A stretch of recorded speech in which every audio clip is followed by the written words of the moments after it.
地図のように続いて生きていられるはずがないんだよ。と僕はね、楽しいこと見つけたんだ。楽しいこと見つけて、そればっかりやって何が悪いんだよ。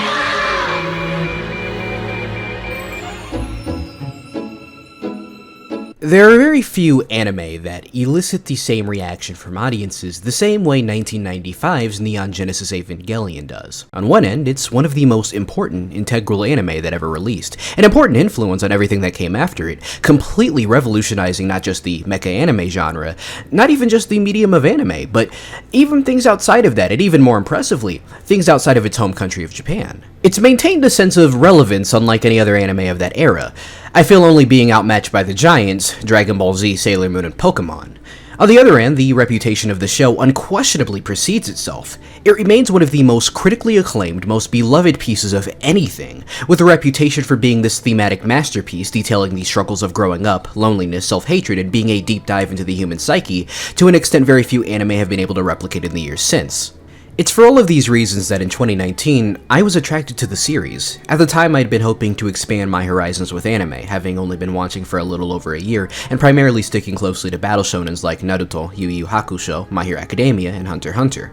Evangelion was one of those few anime I'd known about long before I knew much about anime. Its characters were easily recognizable, and the memes were everywhere. And again, its iconic and influential status preceded itself. In May 2019, I decided to sit down and engage with the world of Neon Genesis Evangelion and see what all the hype was about. 2 months, 26 episodes, and a feature-length film later, and I hated Evangelion.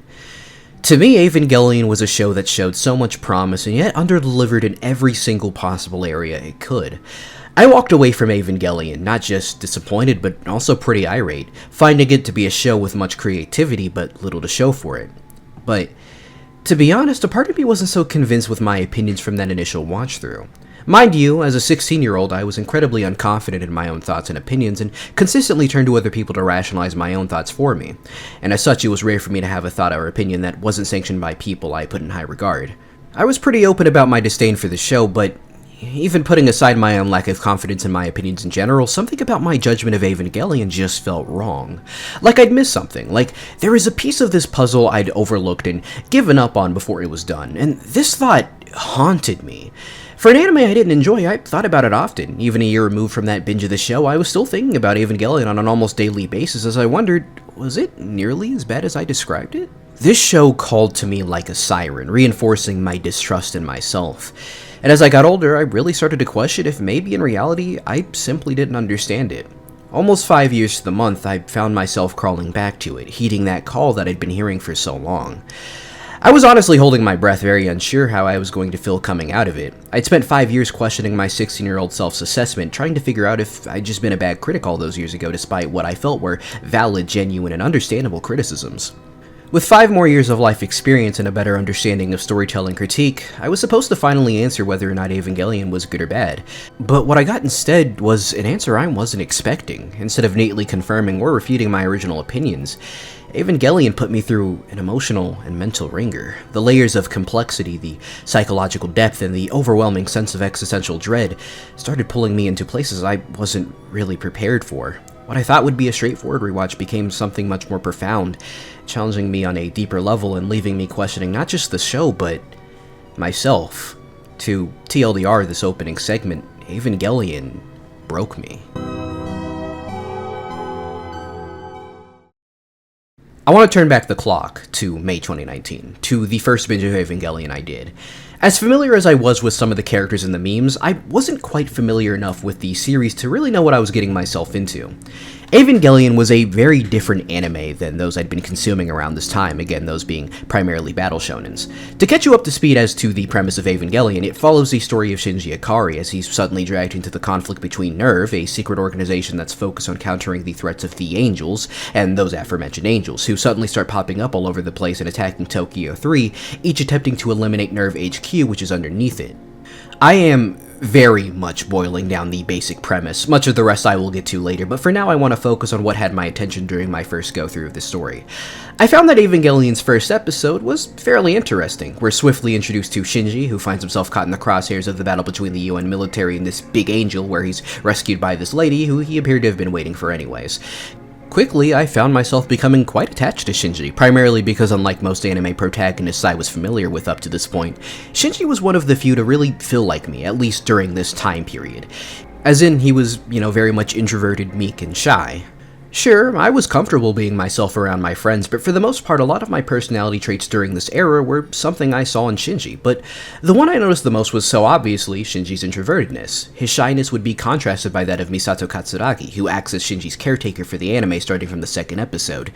She's much more talkative, often acting like a college-age party girl with seemingly no care in the world, though in truth, when on the clock and faced with a serious situation, she quickly locks in and stops fucking around, doing whatever necessary to quell the threat the angels pose. Finally, the other important character we're introduced to is Gendo, Shinji's father, who is the reason Shinji is even involved in the conflict in the first place, as he specifically asked for Shinji to be brought in to be the pilot of their new giant robot thing, Evangelion Unit 1. It's initially unclear why he picked Shinji, because as Shinji points out, he has no piloting experience at all, but once Shinji actually does try to pilot it, we learn that his synchronization levels, which allows you to maintain control over the Eva, are absolutely off the charts, which in turn makes it much easier for him to pilot the Eva than it would be for other people.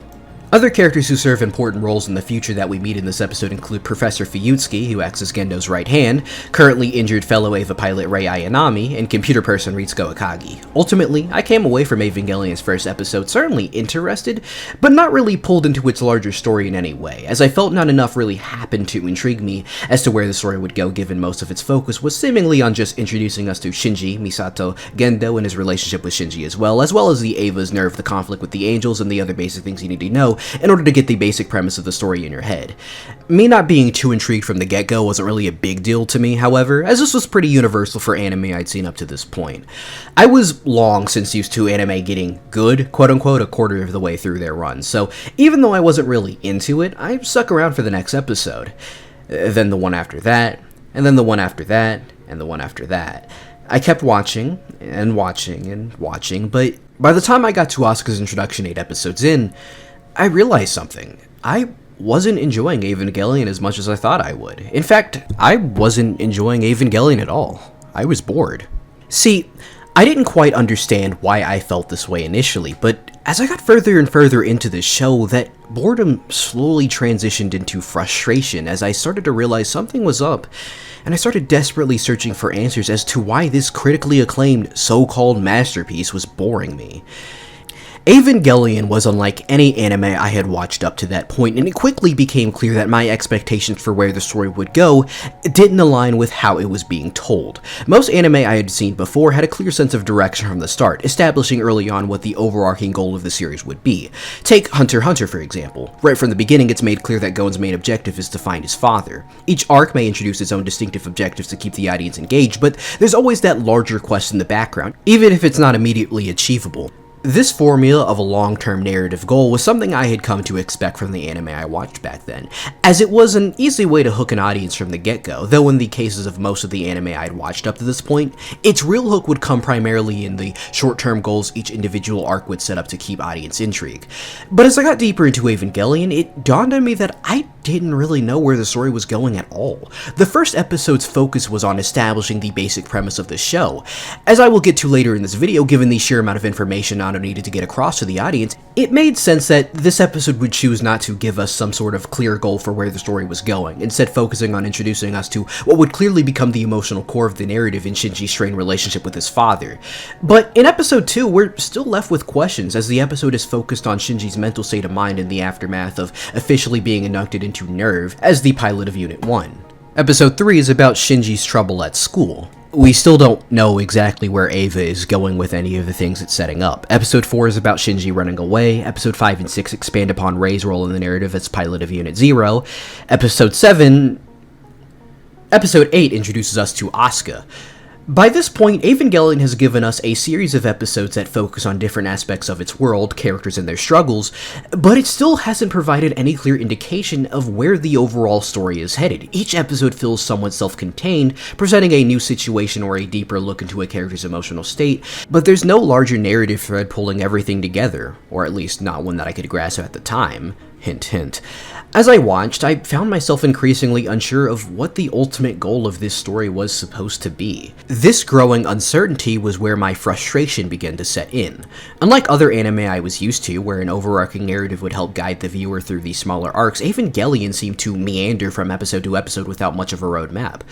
From my perspective in 2019, it felt like the show didn't just lack a strong narrative direction, it felt like it lacked any direction at all. Unlike other shows which made me want to jump into the next episode, Evangelion left me feeling adrift. It was a series of moments, some impactful, but none that compelled me to hit next episode with the same excitement or urgency I'd felt for other anime. Compounding this was my other issue with the anime, which was that I felt there was a lack of genuine plot progression after a certain point. While I wasn't certain where the story was going at all, at least early on, it felt like the story was going somewhere. Shinji goes to school, makes friends, we get acquaintance with Rei, who returns from injury and will presumably start accompanying Shinji on missions from now on, and later we're joined by Asuka, who rounds out this trio if you got here. But after Asuka is introduced, it feels like we're in a Groundhog Day loop for almost the remainder of the series, because I honestly felt the series wasn't doing anything in these episodes to push the narrative forward in any meaningful way. These angel battles felt as if they'd hardly mean anything in the long run, because after the fights were all said and done, the characters would go, "Oh, well, that ends well," and that'd be the end of it. Now, that's not to suggest that there were never any attempts at plot progression at all, it's just that it appeared that any time it felt like we were seeing any sort of growth in the characters or changes in the story would just forget about it. Episode 6 ends with Shinji asking Rei to smile, which gave me the impression she was going to start opening up to Shinji a little more, with this being the beginning of a new friendship. But from then on, Rei only continues to kind of just be off doing her own thing, getting involved in the story and with the characters very rarely.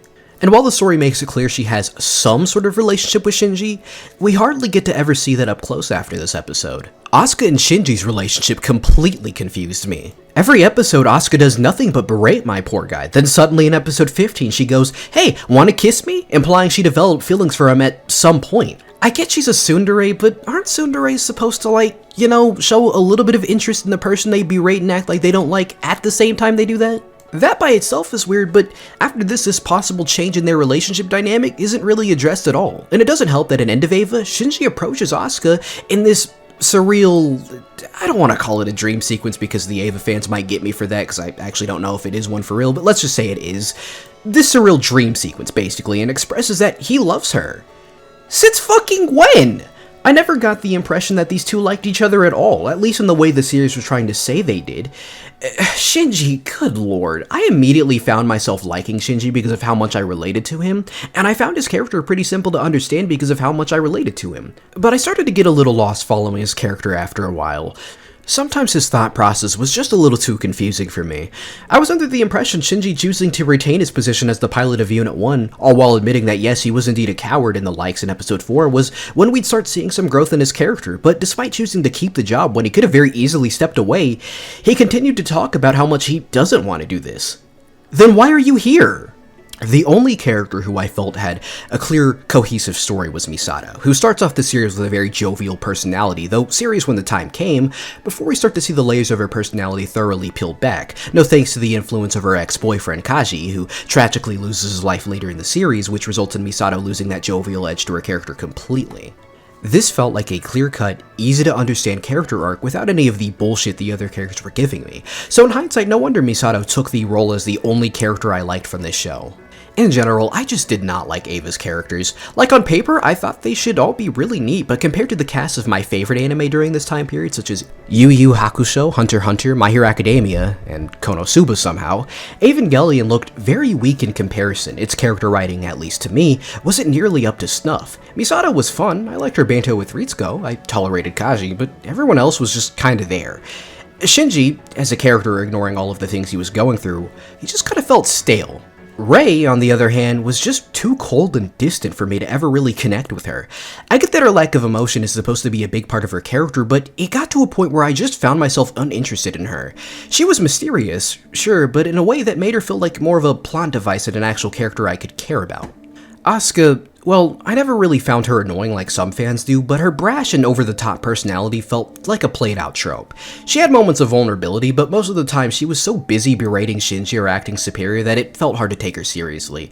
She wasn't complex in a way that made me think, oh, there's something deeper going on here. She was just there, adding noise without much substance. And honestly, most of the other side characters just felt stale to me. Whether it was the other Nerve members or Shinji's classmates, none of them left much of an impression. Misato's personality and interactions were a breath of fresh air in comparison. She had depth and a certain charm that made her fun to watch, but overall, when I think back on Ava's cast, it felt like the characters were more defined by the roles they played in the plot, rather than any real engaging personalities, compared to shows like Yu Yu Hakusho or Hunter x Hunter, where I could instantly connect with the characters and feel invested in their relationships and growth. Evangelion's cast just didn't measure up. Ultimately, I did feel the story started making an active effort to commit to developing its cast in meaningful, interesting ways over time.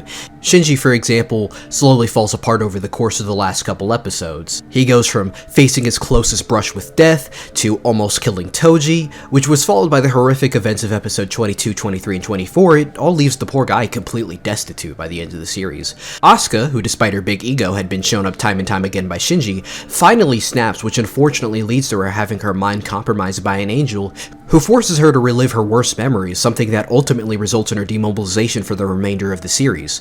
Finally, there's Rei, who gets blown up, to put it mildly.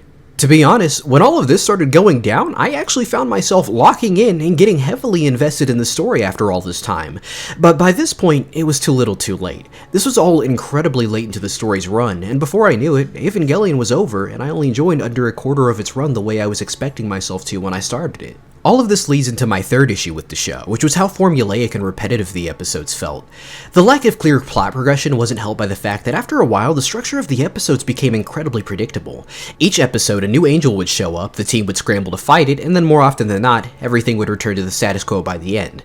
Rinse and repeat. It was like clockwork. There'd be a bit of character drama, a battle that looked cool but didn't seem to carry any lasting consequences, and then we'd reset for the next angel encounter. It just felt very unsatisfying because I was under the impression this series was going to be more than a Monster of the Week narrative. Early on, I thought we were building towards something, but the further we got into the series, the more it felt like these individual battles weren't contributing to any overarching plot, at least not in a clear way. Every episode was just another angel attack. And even though there were some unique moments here and there, the overall sense was that nothing was really evolving. It felt formulaic in the worst way, and I started to feel disconnected from the show as a result. And man, don't even get me started on that ending. Right as I thought Evangelion was actually about to get going for good, it hits you with a 2-episode therapy session. A therapy session that hardly does anything to put a bow on any part of the story other than Shinji's own personal insecurities, which ignores literally every other problem I felt he was having in his life, such as fairly recently killing the only man who ever loved him. Meanwhile, Misato is still depressed, Asuka is still repressed, Rei is still here, and whatever the fuck this human instrumentality project was, my ass wasn't really paying attention at this point, really doesn't bode well for humanity, so why not discuss what type of world we're in now if it's true that apparently every person is just now one being? I was under the impression this was supposed to be some stupidly pretentious subversion of the expectations, but it didn't feel like it in an artsy way, it felt like it was doing it in more of like a Redditor anime fan way. While End of Eva did thankfully give a more conclusive, genuine ending to the story, this was the final straw for me. If it wasn't for the fact that I had recently finished Naruto Shippuden and had recently watched number 6, Evangelion would have easily taken the title of the worst anime I'd seen up to this point. The show wasn't just disappointing. To me, it was an actively stupid narrative that failed to achieve anything of value with its story, other than to convince itself it was a genuinely smart story. The only things Eva had going for it in my eyes were the character designs, the soundtrack, and the phenomenal direction. But that's all the good I could really give it. Ultimately, I walked away from the Evangelion story not just disappointed, but also pretty irate, finding it to be a show with much creativity but little to show for it, and confused as to how it landed itself the reputation it had for being this mega deep chunkish show for the hardcore anime fans. I was still trying to figure this out 5 years later when I found myself coming back to the series. As I discussed during my introduction, I did feel this nagging feeling in the back of my mind, like maybe I had missed something. I mean, how could a show with such a massive following, praised by so many as a groundbreaking piece of storytelling, be as lackluster as I described it?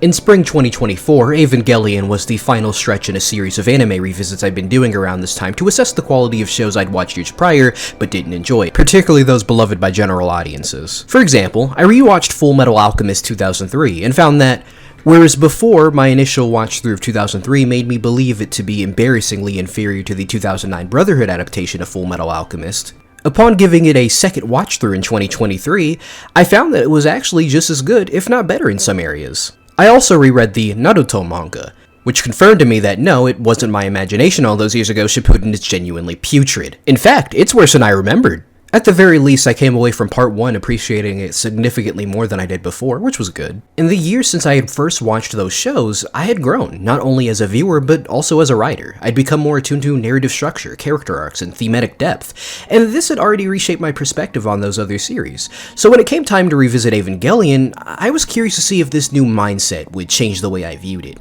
Maybe there was something deeper beneath the surface that I just wasn't ready to appreciate the first time around. That brings me to the present day, or close to it, because this was a couple of months ago now. Once again, I found myself faced with the familiar opening song Cruel Angel's Thesis and thrust into the empty streets of Tokyo 3, where I was once again faced with Shinji Ikari, waiting so patiently for his ride. Episode 1 didn't really give me much to work off of at the time. I remember finding it about as impressive and engaging as it had been in 2019. As in, it was decent, but this time with the foresight of knowing where all of this was heading, I wasn't nearly as interested to see where it was all going to go as I had been back then. But as this episode went along, I started to think much more deeply about what was going down in the episode. There really isn't much to think about in it, as it's a pretty simple episode all around, but it's the information that is brought to the table in this episode that impresses me. Not because I cared what Evangelion was going to do with that information in the future, but because of how Eva relayed this information to the audience. I don't really know how to explain it, so let me give you a more thorough elaboration as to what happens in this episode.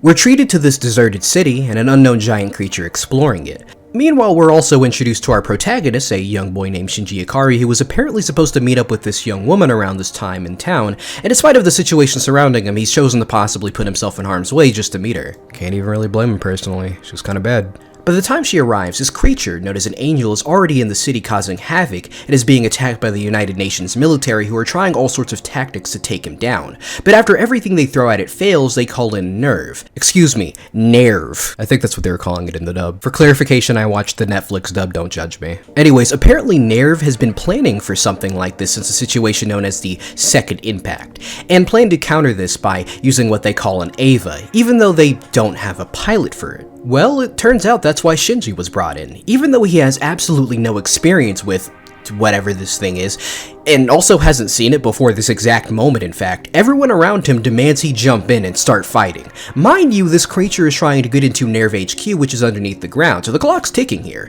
It's unclear why Shinji was picked for the job, but the Eva does actually briefly come to life to protect him, hinting at some sort of possible connection between the two. Shinji is ultimately guilted into the job after Nerve threatens to make the other pilot, a critically injured girl named Rei, do it for him. Shinji gets in the Eva, and it's discovered that he's actually perfectly in sync with it.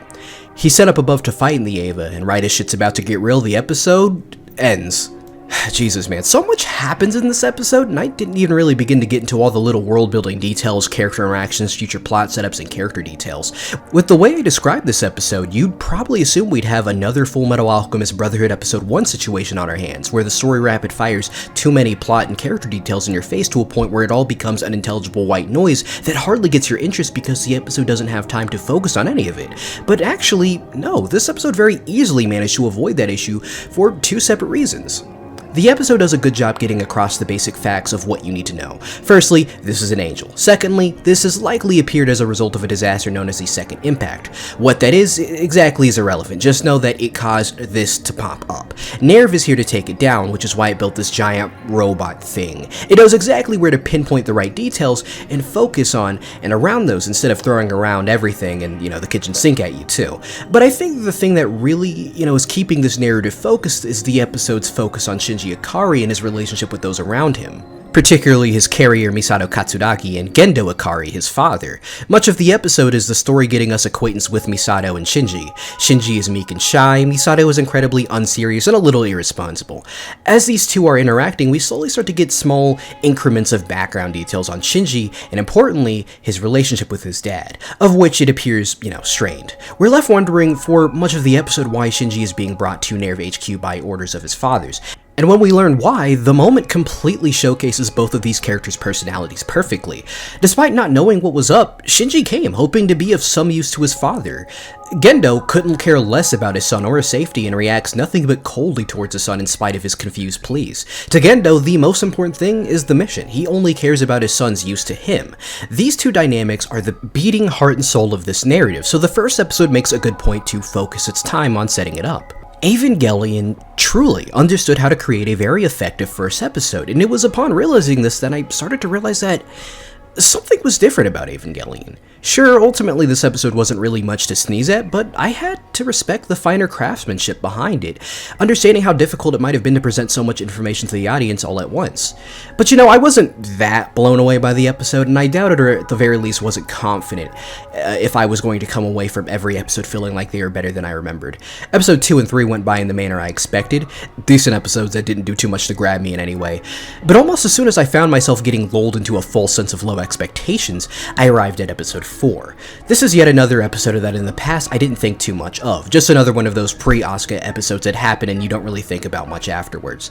And I mean, yeah, this episode played out exactly as I remembered it. Shinji suddenly runs away from Masato, from Nerve and the responsibility of piloting Eva Unit 1, and the episode primarily follows the places he goes during this escape, but most of the episode, at least when Shinji is on screen, is of, well,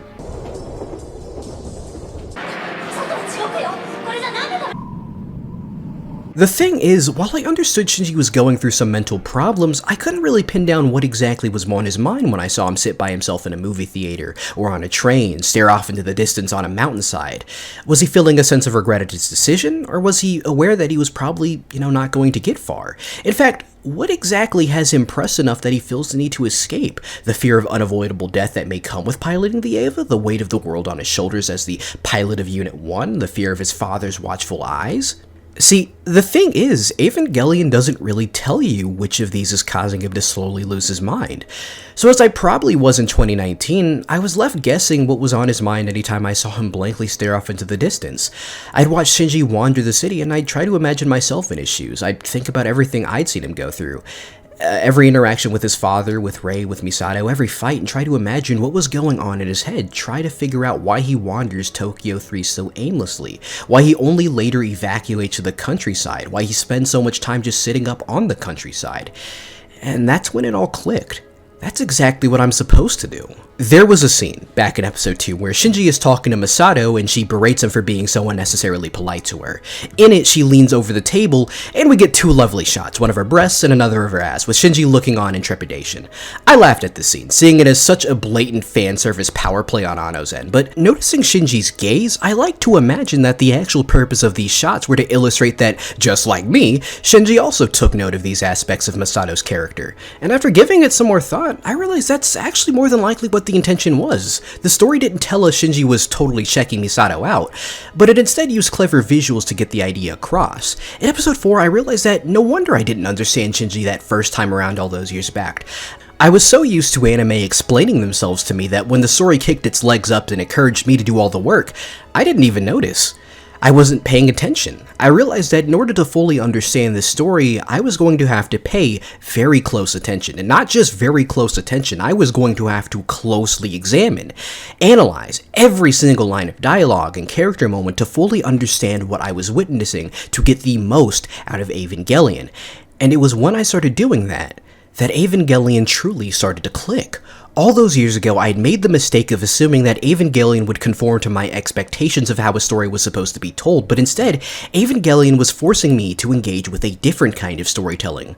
Let's start with this. Evangelion, on one hand, does have an overarching end goal, and that's the slow burn background information the audience progressively learns about Nerve's true purpose, Seal, and the Human Instrumentality Project. Each episode we are given small increments of knowledge regarding these 3 factors, and it's all stuff that we're supposed to keep in mind in the back of our heads for later.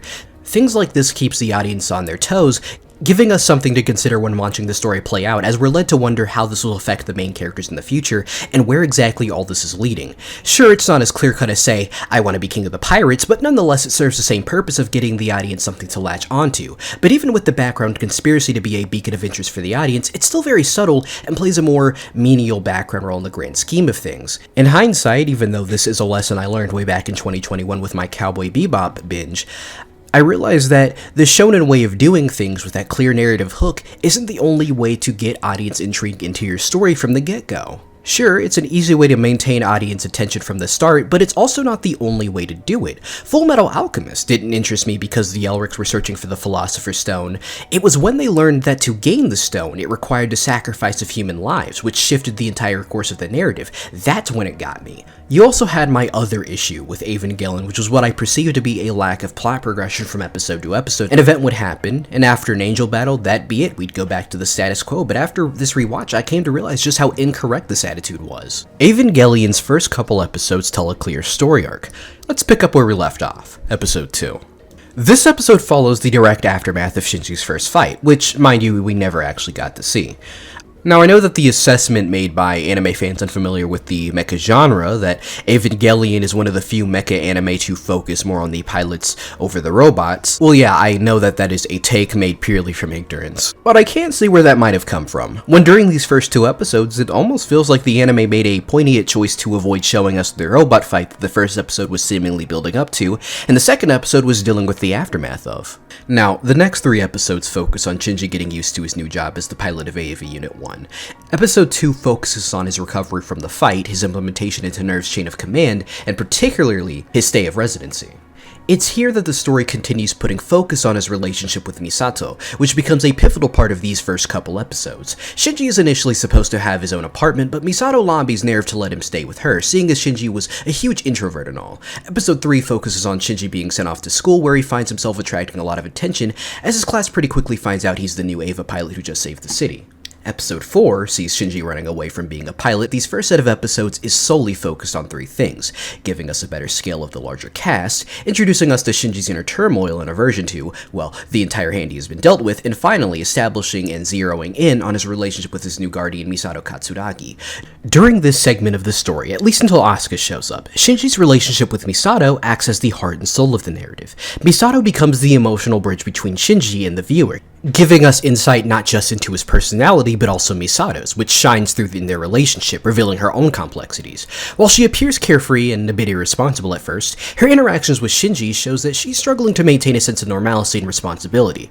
She doesn't just serve as comic relief or a surrogate parent, but as someone trying to piece together her own life while taking on the burden of helping Shinji navigate his. This dynamic allows us to contextualize other parts of Shinji's character, such as his strained relationship with his father Gendo. As we progress further into these episodes, we even start seeing some slight glimpses into character growth for Shinji. The initial meek, polite to a fault Shinji slowly starts to show signs of dissatisfaction and assertiveness when dealing with Misato's carefree attitude at the start of Jet Alone, which just makes sense. I know some people get confused when seemingly socially anxious characters suddenly show signs of, well, not that, but as somebody who used to struggle with that myself, it's actually really easy for that apprehension to just slip away, as long as you're in an environment where you feel comfortable expressing yourself. It's why Futaba from Persona 5, despite being shy in public, has no problem quipping like Spider-Man when around the Phantom Thieves, and similarly, why Shinji has no issue expressing his displeasure with Misato's immaturity around her. Their relationship, or at least the story's focus on it, climax in the 7th episode, Jet Alone.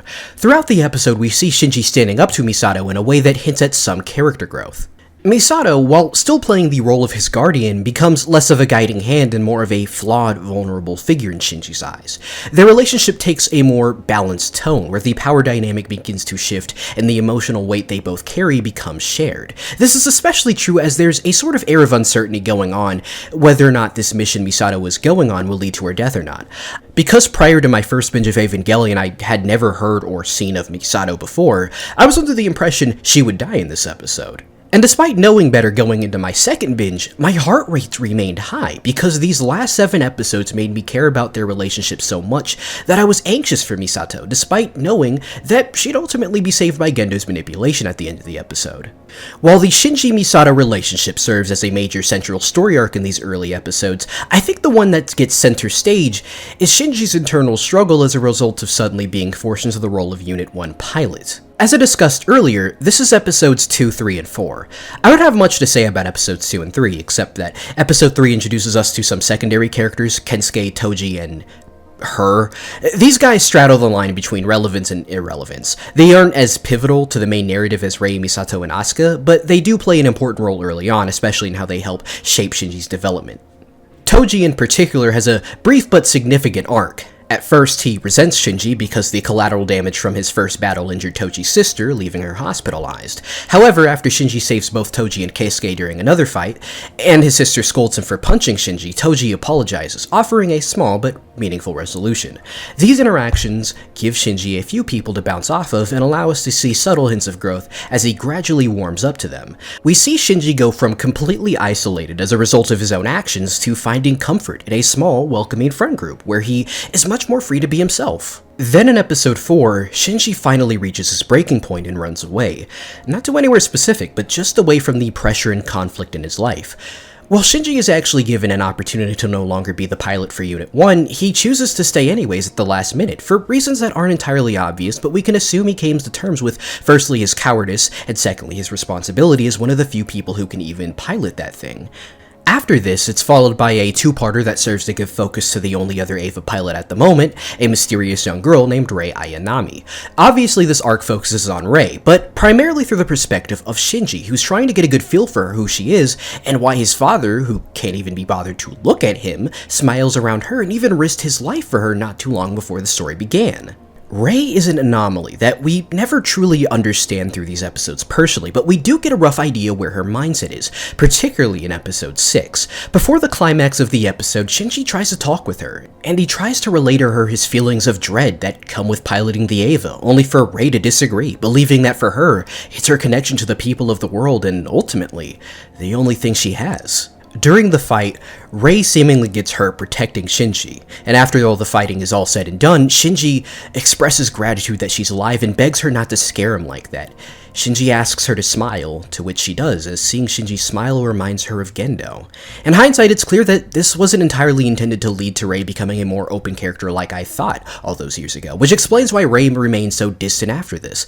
This mini-arc does a lot of work to help familiarize us with Rei much more properly.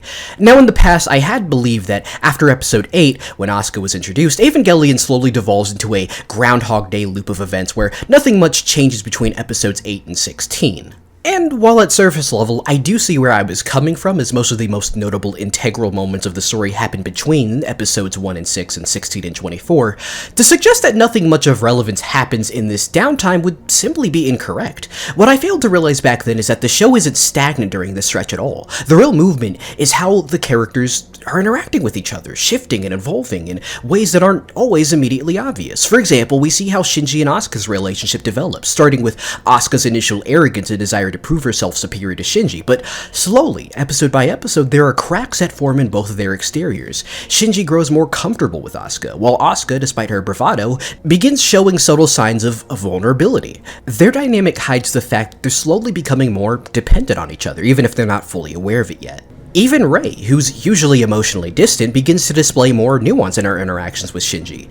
It's not obvious at first, but there's a quiet progression in how she starts responding to his presence, and you can feel this subtle shift taking place even though it's never really spelled out. So while these episodes might seem repetitive at first glance, they're actually laying essential groundwork for these character arcs that don't pay off until later, but were being built up all the same. And the episodes themselves are rich with subtle, great interactions and unique angel battles. My assessment that Evangelion's episodes were formulaic was fair in the sense that, yeah, many episodes feature the characters chilling out and Angel shows up and then they fight the Angel, but that's way too broad of a generalization.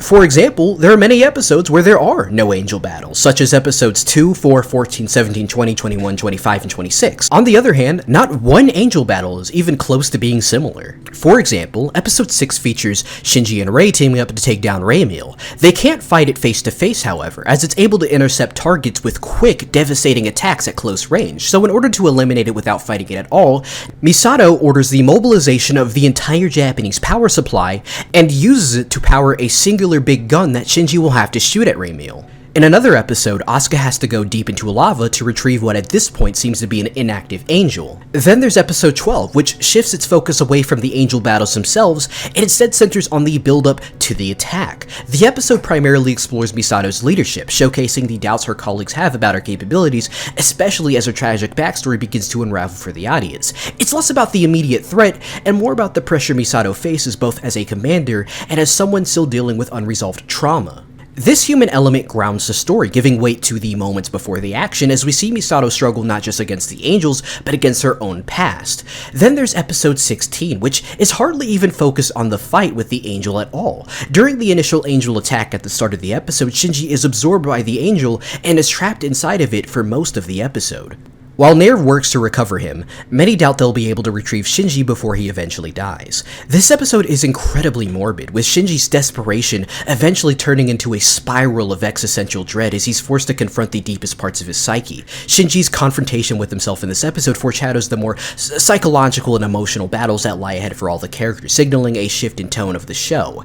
And this change is only further exemplified by episode 18, which sees Shinji fighting another Eva Unit 4, which appears to have an unknown pilot hijacked by an angel. Not wanting to harm the pilot, Shinji just doesn't fight at all, which forces Gendo to take control of Unit 1 using the recently created dummy plug. But of all the angel battle episodes, my personal favorite is episode 9, Both of You Dance Like You Want to Win, which might be surprising because it's probably the most straightforward of the angel battle episodes, but there's the thing, that formulaic style was never an issue. Even at its most formulaic, Evangelion still brings enough to the table each episode to truly help each episode stand out and feel meaningful. Episode 9 to me has the best set of character interactions, with Shinji and Asuka bouncing off of each other perfectly as they train together to take down their current target.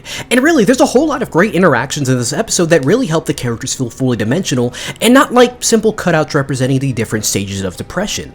Helps that the angel fight at the end is phenomenal, something I've believed since I first watched the episode all those years ago. But really, it's the character interactions that add weight to this episode, creating moments of levity in the face of such downbeat material while also getting me significantly more invested in these characters and their relationships. And on that subject, I need to focus in on the characters of this story themselves. As I discussed earlier, I was taking this rewatch incredibly seriously, and made it a point to zero in and scrutinize every detail I could, and there was no part of the story I scrutinized more than the characters themselves. In the past, I hardly enjoyed the cast of Evangelion at all, and so if it was true that I was just horribly misguided about my perception of these characters, I would need to go all out in looking into them and figuring out why they did the things they did. Evangelion is a story that insists that you find the deeper meaning in every action it takes, and as such, it's a very subtle show with the character development and character interactions and character motivations aren't entirely the most clear on the first go-around unless you pay close attention. Going back to the 4th episode, again, that's where I really started to notice this, but the seeds were planted as far back as episode 2. I noticed a scene where Shinji and Misato are buying groceries at the store, and Shinji observes two women discussing the recent events in the city. One can only imagine that at the end of the episode, this is only added to the pile of things Shinji is thinking about. And really, there's a lot of scenes like this, where the show gets quiet, where our attention is drawn to a character like Shinji, or Rei, or Misato, and we can tell there's something going on, but you can't entirely piece it together. A character like Asuka will tell you one thing, but you might start to realize you shouldn't take her at her word. What does she mean when she sees Rei and Shinji talking together and she scathingly criticizes them, saying, "Look at those two, back together like nothing happened"? Or when Misato reaches out to comfort Shinji in episode 23 and he tells her to go away. Or when Shinji is pleading with Akuma to Asuka that he is scared to talk to Misato, scared to talk to Rei. In moments like this, you have to come up with your own judgment of why these characters are taking the actions they are, saying the things they do, looking out in the distance the way they are. And I have to say, over the course of the series, I began to find this, honestly, a little intoxicating. It almost felt like I was putting together a puzzle that seemed so disorganized before, and finally piecing it together, it satisfied me. I would often take in a couple sentences before pausing the episode and mulling them over, scrutinizing them for deeper meaning and trying to get an idea as to what exactly the characters might be trying to express in those moments. As I scrutinized every line in action, trying to grasp the motivations and subtleties, there were still moments where I just couldn't connect the dots, where the meaning felt elusive. That's when I started looking inward. I realized that to truly understand these characters, I needed to put myself in their shoes, to project my own experience and emotions onto them. And in doing so, I began to see things I had missed the first time around. I never even considered the possibility that Rei struggles with a sense of inadequacy. She tells Shinji that the Evangelions are all she has, and it's why she fights. And I didn't seem to notice the small areas where Rei seemed to reveal that even though she's distant, she perhaps wants to reach out but doesn't really know how or feel she can. Those brief moments she shares with Shinji, or when she tries to give Asuka advice on how to get back into the swing of things as she went down her mental spiral in episode 22. I hadn't seemed to notice that in the case of Asuka, all of the inadequacy that comes flooding out in episode 22, we see signs of that almost as soon as she introduces herself in the series. When working on their synchronization skills in episode 9, Asuka does nothing but berate Shinji, criticizing for being unable to sync with her. But when Rei steps in to try the same exercise, she and Shinji synchronize almost effortlessly. This moment cuts deep for Asuka, though at the time I didn't realize how much it truly affected her. This causes Asuka's inadequacy to bubble to the surface, and it results in her storming out in anger. Though maybe that was her hiding it by, putting on a front of anger. What I missed initially was how much this interaction sets up her eventual emotional breakdown. She's always been fighting for recognition, but here it feels like she's invisible. I seem to not notice Shinji and Asuka slowly growing together. Sure, there was no obvious clear declarations of, oh man, I sure love Asuka or Shinji, but you could see that even though Asuka was always aggressive with Shinji and Shinji made it clear how much he didn't like that about her, there are also signs of mutual respect and clear signs of kinship between them. Despite how Asuka treats him, Shinji is willing to listen to her. After Asuka runs away, frustrated by Rei and Shinji's ability to work together so easily, Shinji goes out to talk with her, and we see Shinji smiling after hearing her out and getting a clear glimpse at her determination. And likewise, Asuka is willing to listen to Shinji. Sure, she'll often throw in a lot of backtalk and insults, but she sometimes might just mean well. When it came to Shinji, I struggled to fully understand what he was going through on my first watch. I could see that he was anxious, withdrawn, and had trouble connecting with others, but I couldn't quite grasp the depth of his internal conflict. Why did he stay in episode 4? Was it the weight of responsibility? Or in hindsight, was it the hope that piloting the Eva might finally earn him his father's approval, a way into Gendo's good graces, into feeling wanted? It's that same need for connection and acceptance that underpin his relationships with everyone around him. Look no further than his relationship with Asuka. Shinji desperately wants validation from her. And even though most of the interactions he has with her on screen is, him talking back to her and fighting back against the mean things she says to him, there's also a degree of submissiveness to her. Because at heart, he just kind of wants her to acknowledge him, to validate him. And even though you might not notice it, you can tell this underpins practically all of the interactions he has with everybody. And it's also why in End of Eva, when he's screaming at this imaginary Asuka, pleading with her not to leave him, he begs her not to kill him, because the lack of acknowledgement to him is tantamount to death. As I started digging deeper into the minds of these characters, something strange began to happen. As I watched this show, I couldn't shake the sense that, in a way, this show was about me. In these characters, I started to see a lot of my own personal struggles and insecurities reflected in the actions they took and the things they said. It kept me up at night thinking about this kind of stuff because it was really starting to, really get under my skin. I never noticed all of those years ago, but when Shinji says, I must not run away, he didn't just mean it literally, he meant emotionally too. In hindsight, when things got tough, running away was always my go-to too. In 2019 and 2024, despite everything I'd been through in those past 5 years, that never really changed about me. I saw in Shinji the desire to reach out and make connections, and like him, I understood the fear of what might come with those relationships. Pain. When Rei suggested that piloting the Eva was all she had, I really felt that. For years, I believed content creation was all I had. I used my skills as an editor to create videos that garnered attention, praise, and admiration. And like Asuka, I used that recognition to boost my own ego. But that need for validation wasn't really healthy. I saw myself in Asuka more than anyone. For example, I noticed that even though she was always clearly going through stuff, she always made it a point to hide it through the way she acted. That was something I did. If I was going through something, I wasn't going to tell people. In fact, I was going to do everything in my power to make it look like I was completely fine. There's a scene I really like. I forgot which episode it was from, but I remember Asuka was just talking to Rei about how stupid it is that Shinji always comes in and saves the day at the last minute, and how funny it is, and how, girls like them need to stick together, only for Rei to just literally just leave and go, alright, see you, and just not even give a shit. And Asuka, just enraged, kicks her locker. It's a poignant scene to me because Asuka's always had, crowds of people surrounding her at school. She's got the attention of admiration of, so many people, but it's one person who doesn't, give her any praise. That just drives her up a wall.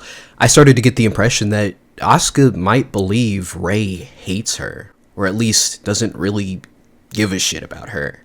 And I really understood that feeling. The way she clings to Kaji, just so desperately, reminds me of myself when I was her age. I used to cling to members of the YouTube community I was a part of, trying so hard to get them to see me as one of the big boys, to see me as an adult too. Again, this stuff kept me up at night, thinking about all the little connections I was making between these characters in my own life. It was through these connections that I started to understand myself and my issues in a way I hadn't before, and because of that, I finally began to grasp what Evangelion was trying to say as it came to a close. In the final 2 episodes, the characters deal with what is known as the human instrumentality process, something that had been built up for much of the entire story up to that point. Basically, it merges all of humanity's minds into one. As I had described it earlier in this video, it is basically a 2-episode therapy session, where everyone is basically trying to get to the heart of Shinji, Asuka, Rei, and Misato's issues. During the last episode, we briefly get a glimpse of an alternate reality, where Shinji's life is completely different. His parents are normal and present, Asuka is his childhood friend, Rei is an upbeat exchange student, Misato is his teacher, and everything feels relatively normal. In seeing this, Shinji comes to an important realization. While his life may not be great, it doesn't have to stay that way. The version of himself he sees in the mirror, the one that he despises, doesn't have to define him forever. And when he realizes this, the entire cast comes out to applaud him, congratulating him each personally, including Gendo and his mom. What I initially saw as a really lame ending actually kinda warmed my heart, as I took in the lesson myself and realized that, yeah, maybe my life didn't have to be this way. And you know what? I kinda can't hate that message. Sure, I don't think it's necessarily applicable to everyone, but it's something I think everyone who struggles with the issues that characters like Shinji, Asuka, Misato, and Rei have might want to hear. Now, putting aside the melodramatic thematic analysis I've slowly spiraled into, I still don't entirely love this ending. Like, yeah, thematically, it's strong. It's great. I can't quite shake some of the gripes I had in 2019. Honestly, for all of the effort I put into trying to better my understanding of Evangelion's storytelling and character writing, I genuinely can hardly wrap my head around some of the dialogue in these 2 episodes. It's vague to a degree that it's very hard to comprehend the actual intentions behind the words without driving yourself up a wall. I got the impression the writers decided to make the scenes insanely verbose in order to drag a therapy session into the length of 2 episodes. This isn't too big of an issue in episode 25, but episode 26 in particular is hit pretty hard. It was only towards the end of the last episode did the message start to come into focus for me. I feel with the effort I put into this rewatch, I can't say for certain I just wasn't paying attention. Genuinely, I was scrutinizing this shit like crazy. Oddly enough, my biggest complaint with the episode is actually the exact same one I had back in 2019, which is that I feel it doesn't quite conclude the arcs of all of the other characters, it only concludes Shinji's. Episode 25 does spend time going into further detail on Misato, Rei, and Asuka's issues too, but they don't actually conclude their arcs, they simply magnify them for the audience. Now, I do believe that in the ending, the overall message is meant to be something applicable to all 4 characters.